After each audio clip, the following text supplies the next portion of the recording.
Ma ogtahay aabka Google ee ku jira taleefanadeena in si joogto ah uu u aruuriyo xogteena gaarka ah, isla markaana ay fududahay in qof kasta uu ku heli karo si dhib yar.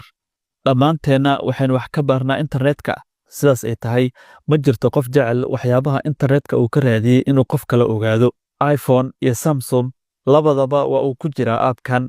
Waxa uuna si joogto ah u aruuriyaa xogteena, sida waxyaabaha aan ka raadino YouTube-ka, Google-ka aan ka raadino, Play Store-ka aan kala soo degno, ama xitaa goobaha aan booqanay ama aan raadinay ayuu si joogto ah u aruuriyaa. Waxaana fudud in qof kasta oo u baahda xogteena uu si fudud ku heli karo.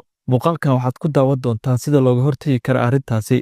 Ka horsa inta aanan bilaabin muuqaalka, haddii aad nagu cusub tahay na soo follow garay, muuqaalkana like saar, sidaas oo kale saaxiibada u sii share garay si ay xogtooda u ilaashadaan. Aabka Google ee ku jira taleefanadeena waxa uu markaasi si joogto ah u aruuriyaa xogteena gaarka ah inagoo aanan ka warqabin. Taasina waxa ay sababtaa in qof kale uu si fudud uu ku heli karo xogteena. Dhammaanteena waxaynu wax ka baarnaa internetka.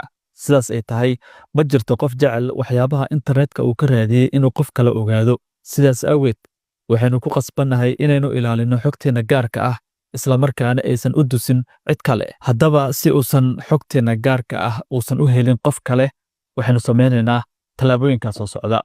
Haddaba si aan loo arkin xogteena, waxaynu tagaynaa aabka Google, kadibna setting qaybtaas kore ayaan taabanaynaa. Kadib waxaan leenahay my activity ayaan ku dhufanaynaa. Marka intaas sameyno, waxaynu tagaynaa halkan Google-kaas kor ayaan tagsiinaynaa. Markii halkan noo soo baxdo, halkan kor waxaa ka arki karnaa web and app activity. Taas macnaheedu waxay tahay waxyaabaha aad Google-ka ka raadiso, waxyaabaha Play Store-ka kala soo degto, meelaha aad booqato.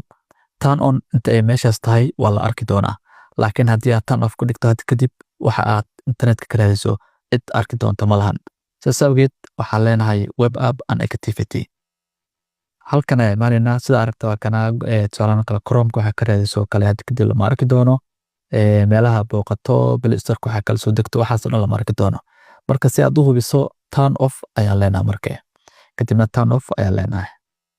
Okay, waa kuwaana waa sii xaqiijinaynaa, waxaa leenahay go it. Okay, hadda waxaan soo fiirinaynaa marka inay weli turn on tahay. Okay, hadda maxaa aragtaan web and app activity in ay off noqotay. Okay, qaybtan ayaa on qaybtan idan waxay tahay YouTube history.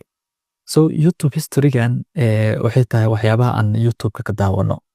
YouTube-ka markaad muuqaalka daawatid, dabcan watch history waxaa la jiro qayb kor oo ku soo fulayo. Taasoo qofka haddii uu YouTube-kaada uu galo, uu arki karo waxyaabaha